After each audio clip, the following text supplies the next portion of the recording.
घर में परिवार बहरे भैबा।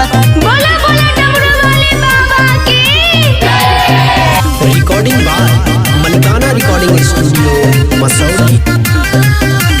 लेके कमरिया शिव के दुआरिया चल रे भैबा।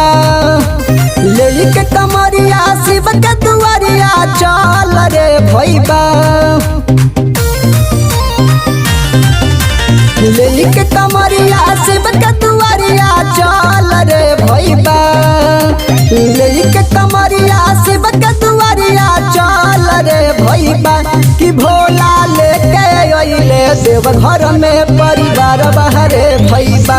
कि भोला लेके अइले देव घर में परिवार बहरे भैबा। बोल बम जय शिव, बोल बम जय शिव। बोला बोला बाबा बैजनाथ की।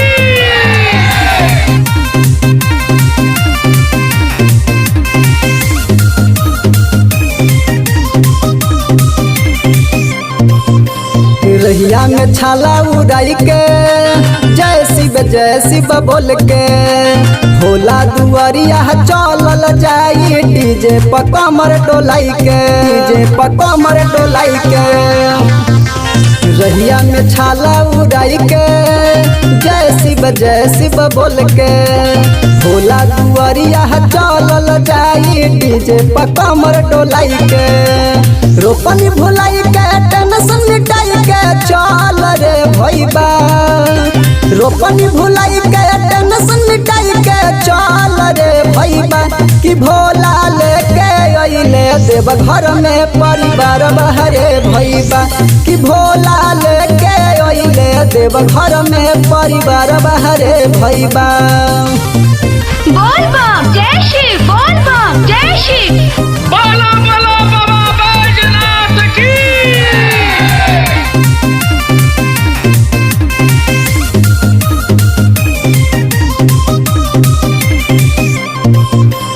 दिलवा में श्रद्धा सजाई के चौखट पे सरवा झुकाई के भोला बाबा से मांगल जाई। सामन में जलवा चढ़ाई के, सामन में जलवा चढ़ाई के।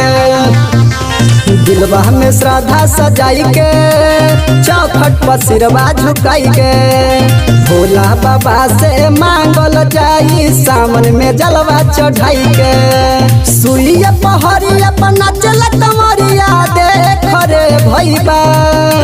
सुइया पहरिया पर नाचल कमरिया देख रे भैबा। कि भोला लेके अइले देव घर में परिवार बहरे भैबा। कि भोला लेके अइले देव घर में परिवार बहरे भैबा। बोल बम जय शिव, बोल बम जय शिव। बोला बोला बाबा बैजनाथ की।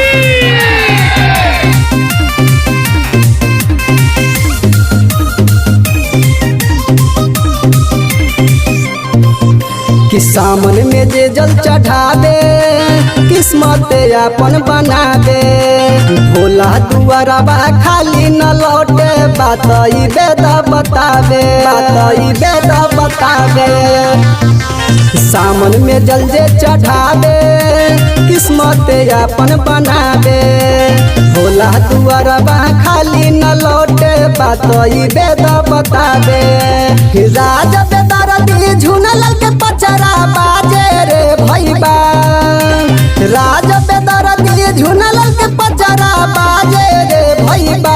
कि भोला लेके अइले देव घर में परिवार बहरे भैबा। कि भोला लेके अइले देव घर में परिवार बहरे भैबा।